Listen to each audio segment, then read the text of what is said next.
Ey, biz ne kılıp atабыз? Ниетеки тарт. Ниетеки тартып атабыз, мынакей. Кымбат достор. Новый персонаж. Тимка, Шабдан. Шабдан, мынакей чоңойду. Анан бул болсо жаңы персонаж. Дилназ Кедак. Аминанын, анан Марлистин баласы, бала болушту. Анан Амина ушунчалык канын ичиптир. Марлис жүрбөбү.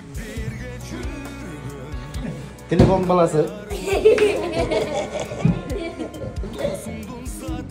Санжар. Великий.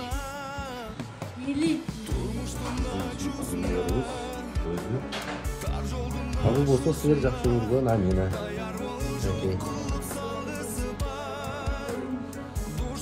Бай бурса, ниетекini бүткүлө.